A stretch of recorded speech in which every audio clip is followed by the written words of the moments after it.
அடுத்து நம்ம பார்க்க போறது எதுன்னு பாத்தீங்கன்னா பிளாக் பெப்பர். இதுல பாத்தீங்கன்னா ஆந்திரகச நோய் வரும். அதுக்கப்புறம் பாத்தீங்கன்னா கொள்ளு நோய்னு சொல்லுவாங்க. இந்த ஆந்திரகச நோய் எப்படின்னு பாத்தீங்கன்னா இலையில ஃபர்ஸ்ட் இலை இருக்குன்னா அந்த இலையில புள்ளி புள்ளியா ஃபர்ஸ்ட் வரும். இந்த புள்ளி புள்ளியா வந்து என்ன அப்படின்னா பிளாக் கலர்ல மாறும். இந்த பிளாக் கலர் மாறுறது என்ன அப்படின்னா அந்த புள்ளியில அப்படியே ஓட்டையாயிரும். இந்த இலையை பாத்தீங்க அப்படின்னாவே அந்த இலை கண்ணு இருந்து அப்படிங்க அது மாதிரி இருக்கு. இந்த சீக் வந்து ஒரு இலையில வந்துருது அப்படின்னா அந்த மரமே ஃபுல்லா பரவி.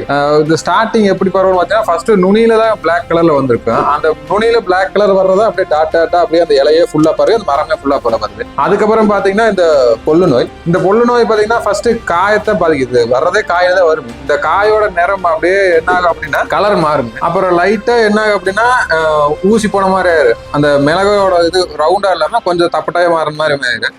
அப்புறம் என்ன ஆகும் அப்படின்னா இந்த மரத்துல இருந்து காஞ்சு விழுந்துருங்க. இந்த ஏதாவது காத்து அடிச்சாலோ இல்ல ஏதாவது ஆனாலோ இலை ஆடினாலோ அதுக்கு அந்த அந்த அதோட ஸ்பீடுக்கே அது என்ன ஆகுனா அந்த பெப்பர் வந்து கீழே விழுந்து.